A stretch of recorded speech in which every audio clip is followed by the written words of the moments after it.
سيدنا واغفر لنا محمد يا واسع الكرم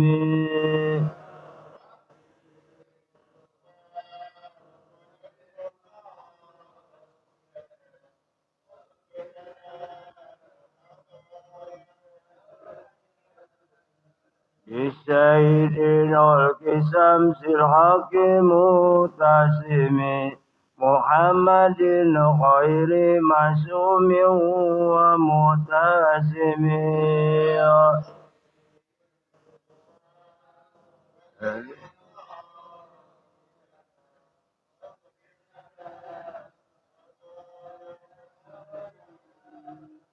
له البرارة حبيب الله وجهته ومصدر الفضل والإرفان والكرم رب بالمصطفى بلغ مقاصدنا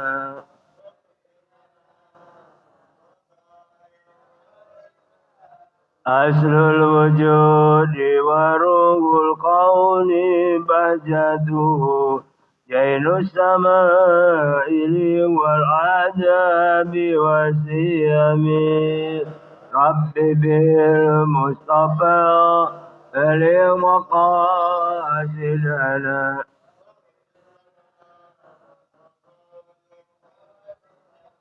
مطير الأرض من جس ومن ذرن من عبد وثن أو عبد صنم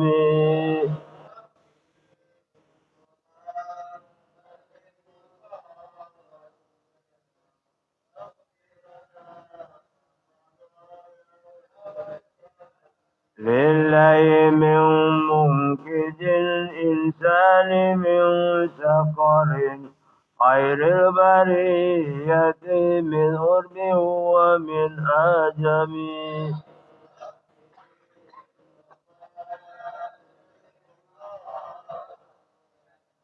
واغفر لنا يا واسع الكرم اللهم صل وسلم وبارك عليه. Assalamualaikum warahmatullahi wabarakatuh. Alhamdulillahilladzi an'ama alaina bi ni'matil iman wal islam. Wa hiya a'zamu ni'am. Wassalatu wassalamu ala asrafil anam wa ala alihi wa sahbihi kiram. Asyhadu an la ilaha illallah wa asyhadu anna Muhammadan abduhu wa rasuluh. Allahumma salli wa sallim wa barik ala sayyidina Muhammad wa ala alihi wa ashabihi. Subhanaka la ilma lana illa ma 'allamtana innaka antal alimul hakim. Rabbi shrah li sadri wa yassir li amri wahlul 'uqdatam min lisani yafqahu qawli amma ba'du. Yang sama-sama kita hormati dan kita muliakan guru kita pembina Masjid Jami Nurul Akbar Al-Ustaz Haji Aka Jalani, yang saya hormati Ustaz Saifuddin Abdullah, segenap pengurus Masjid Jami Nurul Akbar, dan wabil khusus adik-adik remaja Islam Masjid Jami Nurul Akbar atau Risma Nurul Akbar yang sama-sama dirahmati Allah Subhanahu wa taala. Alhamdulillah, puji dan syukur kita panjatkan kehadirat Allah Subhanahu wa taala. Selawat serta salam senantiasa tercurah kepada baginda Rasul Nabi besar kita Muhammad sallallahu alaihi wasallam, pada keluarganya, para sahabatnya serta pengikutnya hingga akhir zaman. Amin amin ya rabbal alamin. Bapak yang saya hormati, alhamdulillah malam hari ini kita masih dipertemukan oleh Allah Subhanahu wa taala dalam suasana penuh bahagia, penuh kekeluargaan. Alhamdulillah, berkat iman yang terpatri di dalam kita, di dada kita, sehingga kita hadir bermuajah bersilaturahmi di tempat yang suci dan mulia, Baitullah Masjid Jami Nurul Akbar, dalam rangka acara yang mulia pula, yakni tolabul ilmi. Mudah-mudahan niat kita senantiasa diridhai Allah Subhanahu wa taala. Bapak dan adik-adik Risma, mari kita buka pertemuan pengajian kita ini dengan membaca umul kitab suratul Fatihah. Fatihah yang pertama kita hadiahkan buat orang-orang tua kita, guru-guru kita, saudara-saudara kita yang telah pulang ke rahmatullah. Semoga almarhumah mendapat ampunan dari Allah Subhanahu wa taala. Fatihah yang kedua kita hadiahkan buat saudara-saudara kita. Barangkali ada yang sedang berbaring sakit, baik di rumah sakit maupun di rumah yang dekat ataupun yang jauh. Mudah-mudahan berkat wasilah Fatihah senantiasa Allah angkat penyakitnya dan disembuhkan sehingga bisa beribadah kepada Allah Subhanahu wa taala. Fatihah yang ketiga buat kita semua yang sedang mengarungi kehidupan di dunia ini, senantiasa Allah memberikan kekuatan baik lahir maupun batin. Al-Hadin ya Al-Fatihah. A'udzu billahi minasy syaithanir rajim. Bismillahirrahmanirrahim. Alhamdulillahi rabbil alamin. Ar-Rahmanir Rahim. Maliki yaumiddin. Iyyaka na'budu wa iyyaka nasta'in. Ihdinas siratal mustaqim. Siratal ladzina an'amta 'alaihim ghairil maghdubi 'alaihim waladdallin. Amin.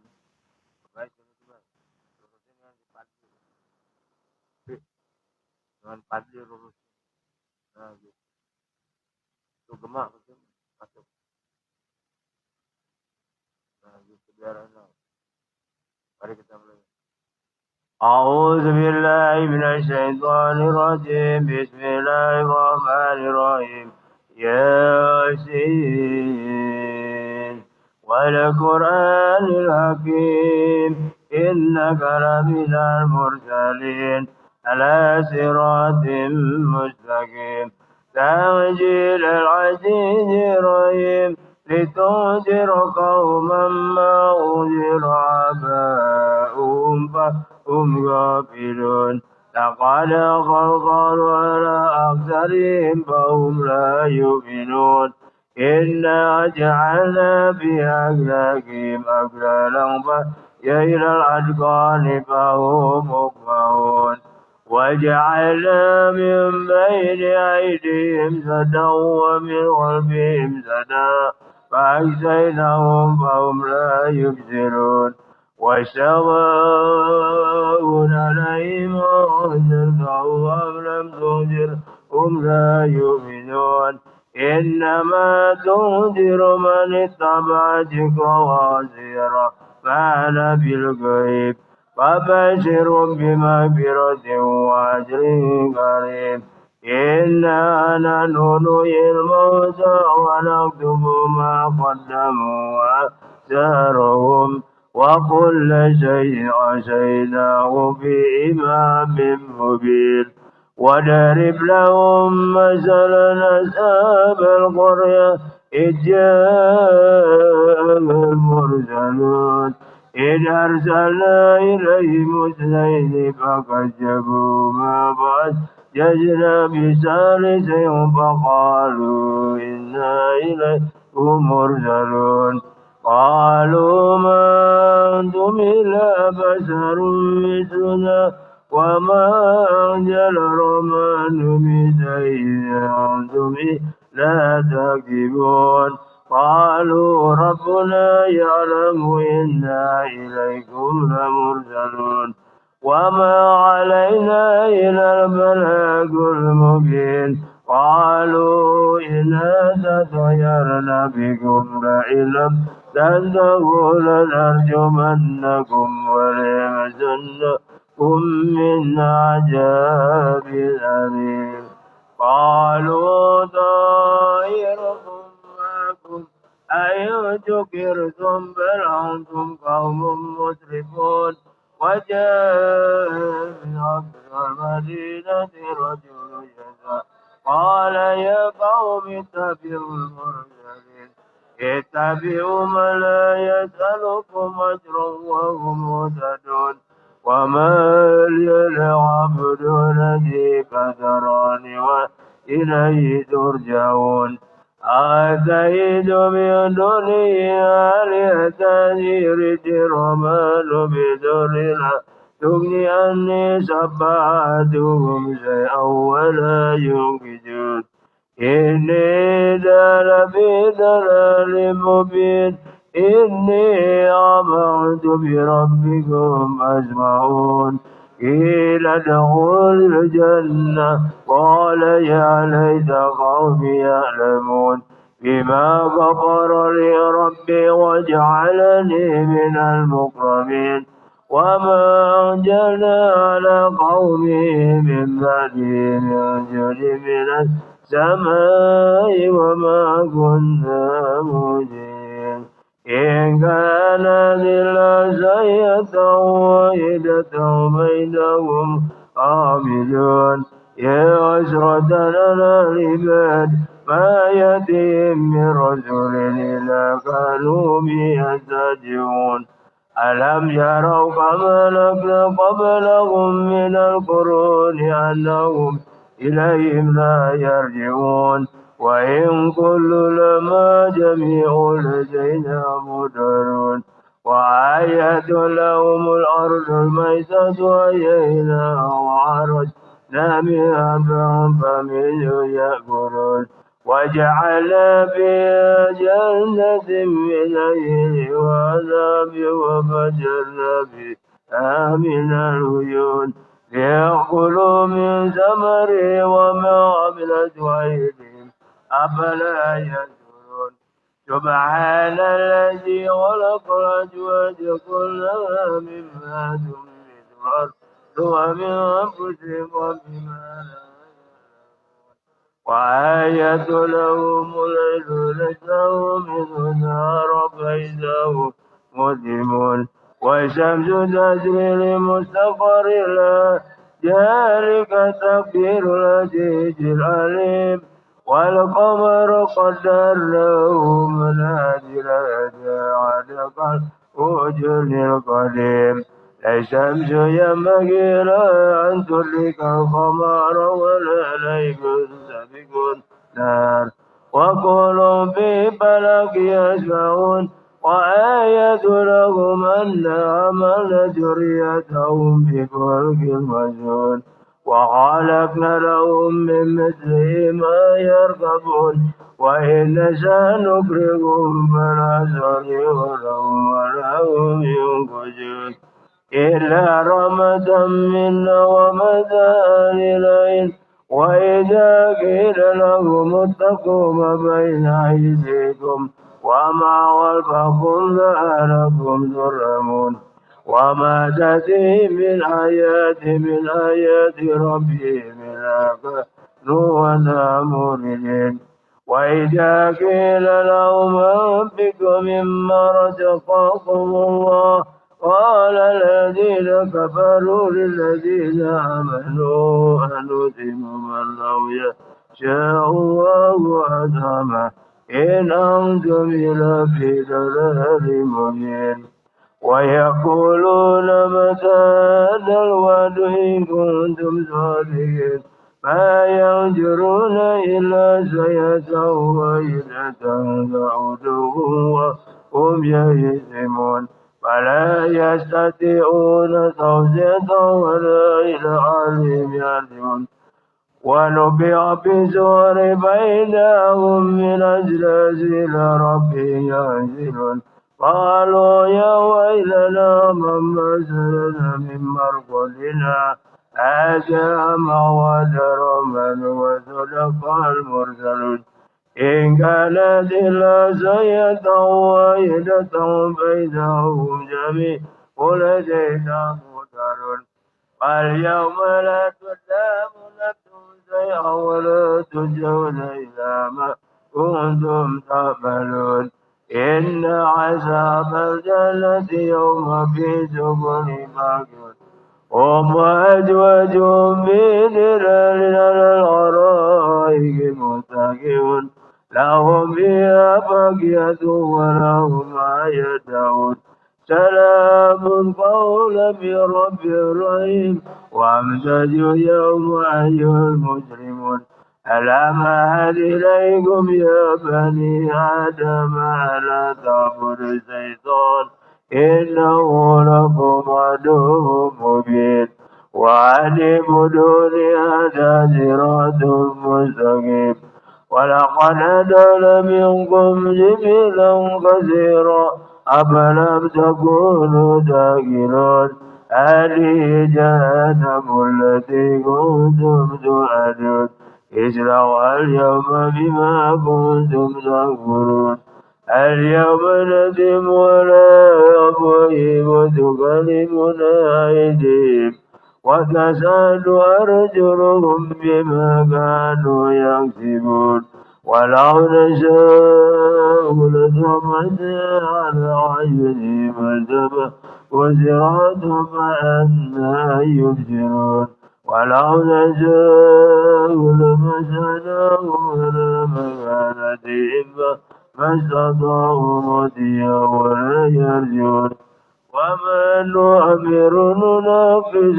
بأحكام فلا يأكلون وما لم نغسر وما ينبغي له إنه إلى ذكر وقرآن مبين لينذر من كان حيا ويهيق على الكافرين أولم يروا أنا خلقنا لهم مما عملت أيدينا أنا فهم لها مالكون وجللنا لهم ومزارهم ومزا يأكلون ولهم فيها منافع ومشارب أفلا يذكرون واتخذوا من دون الله آلهة لعلهم ينصرون لا يستطيعون نصرهم وهم لهم جند مدرون فاليوم لا تجر وجوههم قولون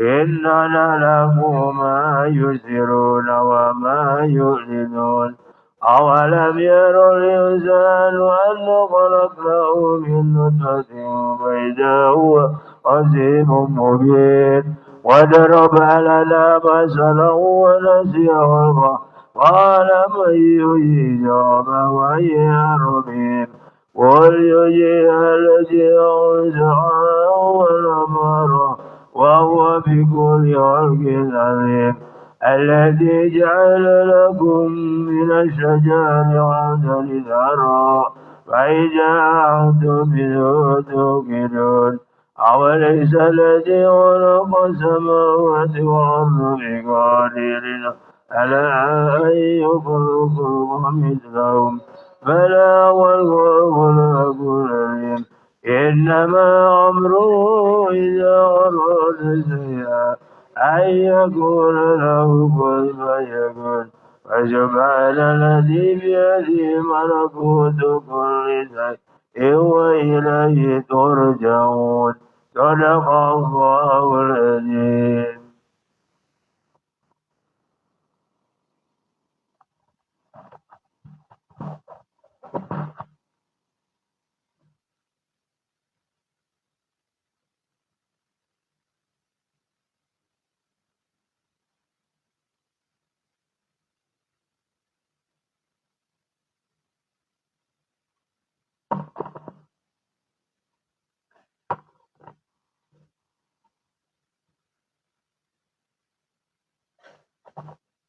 Sama-sama kita lanjutkan bacaan Ratibul Hadas.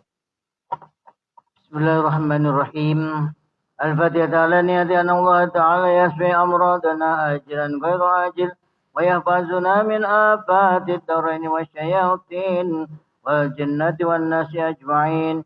Al-Fatihah ala hadhihi an-niyati wa ila hadratin Nabiyyil Mustafa Muhammadin sallallahu alaihi wasallam وأزواجه وذريته وأهل بيته وأنصاره وأصحابه ثم إلى أرواح الأنبياء والمرسلين والأولياء والشهداء والصالحين والأئمة المجتهدين والعلماء الآملين، ثم إلى روح سيدنا المهاجر إلى الله أحمد بن عيسى وسيدنا الفاقه المقدم محمد بن علي بعلوي، ثم إلى روح الشيخ الكبير الحبيب عبد الرحمن بن محمد السقاف والشيخ علي بن أبي بكر السكران، ثم إلى روح سيدنا قطب الأنفس الحبيب عمر بن عبد الرحمن العطاس والشيخ علي بن عبد الله براس، خصوصا إلى روح سيدنا قطب الإرشاد وغوث العباد والبلاد الحبيب عبد الله بن علوي الهداد وأصولهم وفروعهم وذوي الحقوق عليهم أجمعين، أن الله تعالى يغفر لهم ويرحمهم ويعلي درجاتهم في الجنة وينفعنا بأسرارهم وأنوارهم وعلومهم ونفحاتهم وبركاتهم في الدين والدنيا والآخرة، ثم إلى أرواح آبائنا وأمهاتنا وأجدادنا وجداتنا ومشايخنا ومعلمينا بالدين وجميع المسلمين والمسلمات والمؤمنين والمؤمنات، أن الله تعالى يغفر لهم ويرحمهم ويجعل الجنة مسواهم. الفاتحة. أعوذ بالله من الشيطان الرجيم. بسم الله الرحمن الرحيم. الحمد لله رب العالمين الرحمن الرحيم مالك يوم الدين، إياك نعبد وإياك نستعين، اهدنا الصراط المستقيم صراط الذين أنعمت عليهم غير المغضوب عليهم ولا الضالين، آمين.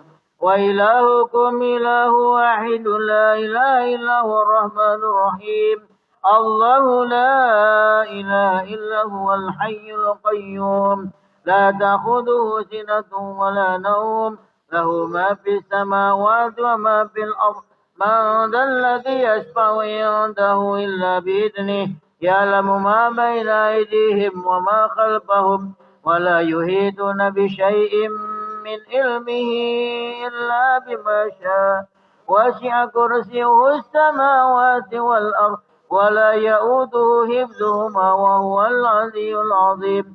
لله ما في السماوات وما في الأرض، وإن تبدوا ما في أنفسكم أو تخفوه يحاسبكم به الله، ويغفر لمن يشاء ويعذب من يشاء، والله على كل شيء قدير.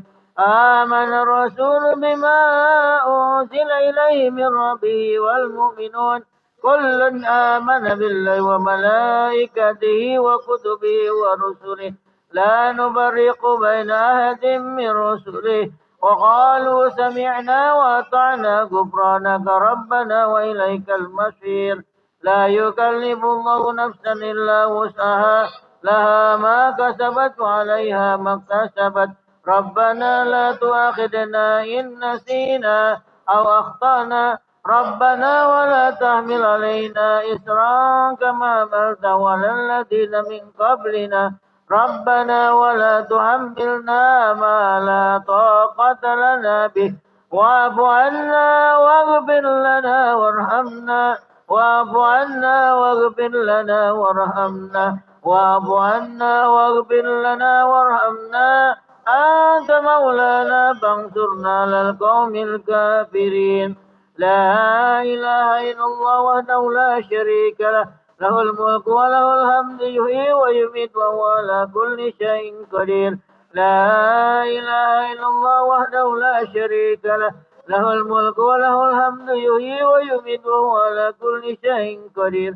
لا إله إلا الله وحده لا شريك له، له الملك وله الحمد يحيي ويميت وهو على كل شيء قدير. سبحان الله والحمد لله ولا إله إلا الله والله أكبر. سبحان الله والحمد لله ولا إله إلا الله والله أكبر.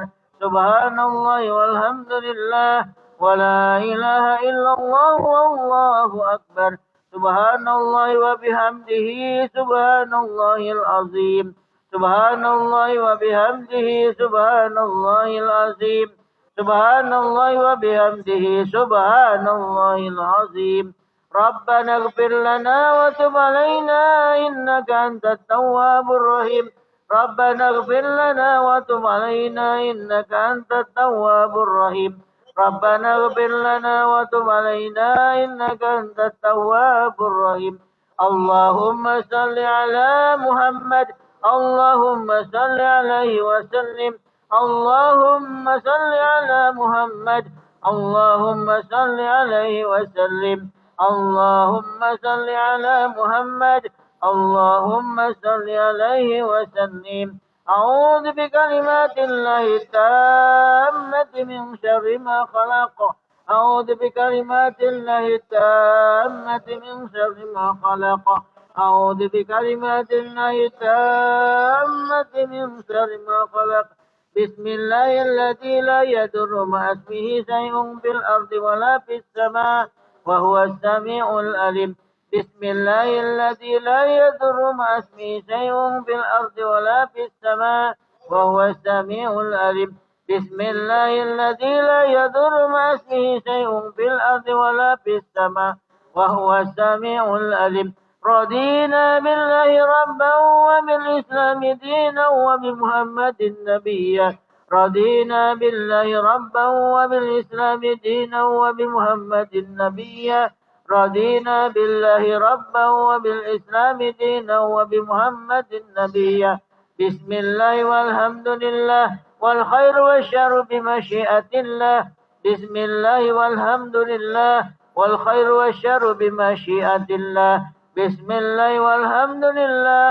والخير والشر بمشيئة الله آمنا بالله واليوم الآخر تبنا إلى الله باطنا وظاهرا آمنا بالله واليوم الآخر تبنا إلى الله باطنا وظاهرا آمنا بالله واليوم الآخر تبنا إلى الله باطنا وظاهرا يا ربنا واعف عنا وامه الذي كان منا يا ربنا واعف عنا وامه الذي كان منا يا ربنا واعف عنا وامه الذي كان منا يا ذا الجلال والإكرام أمتنا على دين الإسلام يا ذا الجلال والإكرام أمتنا على دين الإسلام يا ذا الجلال والإكرام أمتنا على دين الإسلام يا ذا الجلال والإكرام أمتنا على دين الإسلام يا ذا الجلال والإكرام أمتنا على دين الإسلام يا ذا الجلال والإكرام أمتنا على دين الإسلام يا ذا الجلال والإكرام أمتنا على دين الإسلام يا قوي يا متين اكفي شر الظالمين يا قوي يا متين اكفي شر الظالمين يا قوي يا متين اكفي شر الظالمين أصلح الله أمور المسلمين ضرب الله شر المؤذين أصلح الله أمور المسلمين ضرب الله شر المؤذين أصلح الله أمور المسلمين ضرب الله شر المؤذين يا علي يا كبير يا عليم يا قدير يا سميع يا بصير يا لطيف يا خبير يا علي يا كبير يا عليم يا قدير يا سميع يا بصير يا لطيف يا خبير يا عليم يا كبير يا عليم يا قدير يا سميع يا بصير يا لطيف يا خبير يا فارج الهم يا كاشف الغم يا من لعبده يغفر ويرحم يا فارج الهم يا كاشف الغم يا من لعبده يغفر ويرحم يا فارج الهم يا كاشف الغم يا من لعبده يغفر ويرحم أستغفر الله رب البرايا أستغفر الله من الخطايا أستغفر الله من رب البرايا أستغفر الله من الخطايا أستغفر الله رب البرايا أستغفر الله من الخطايا